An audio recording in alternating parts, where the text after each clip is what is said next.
Rema hari ini, Yesaya 61 ayat 1. Roh Tuhan Allah ada padaku, oleh karena Tuhan telah mengurapi aku. Ia telah mengutus aku untuk menyampaikan kabar baik kepada orang-orang sengsara dan merawat orang-orang yang remuk hati, untuk memberitakan pembebasan kepada orang-orang tawanan dan kepada orang-orang yang terkurung kelepasan dari penjara.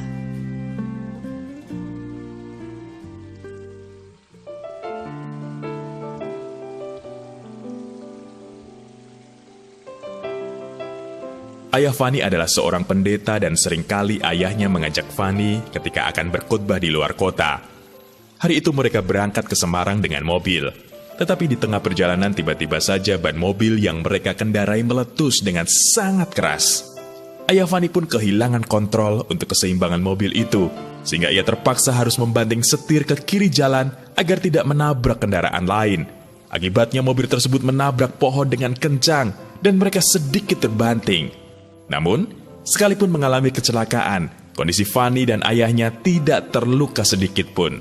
Dalam kondisi masih kebingungan, Fani teringat ayahnya pernah berkata, "Ketika Tuhan memberi kita tugas untuk menyelamatkan jiwa-jiwa, Tuhan pasti akan menyertai dan menolong kita."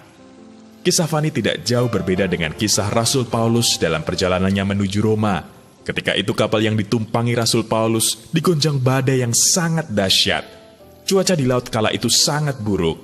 Baik siang dan malam, langit ditutupi awan yang dibawa badai, sehingga orang-orang di kapal itu tidak dapat melihat matahari atau bintang-bintang untuk menentukan arah kapal.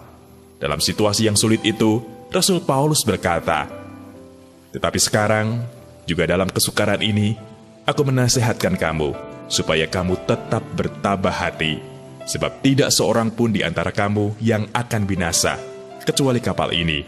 Kisah Para Rasul pasal 27 ayat yang ke-22.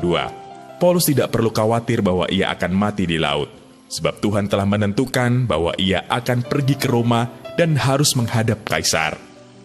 Kisah-kisah di atas menyadarkan kita bahwa ketika kita hidup seturut rencana serta panggilan Tuhan, maka penyertaan dan pertolongan Tuhan pasti nyata dalam hidup kita, terutama ketika kita melangkah untuk mewujudkan kerinduan Tuhan atas jiwa-jiwa.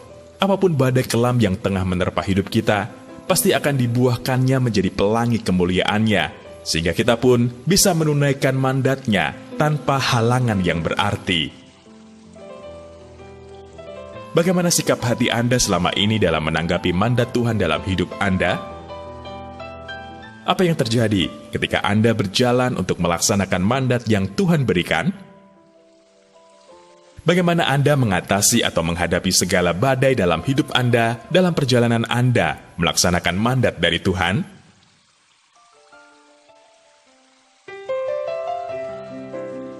Tuhan Yesus, terima kasih untuk segala kebaikan-Mu bagi kami.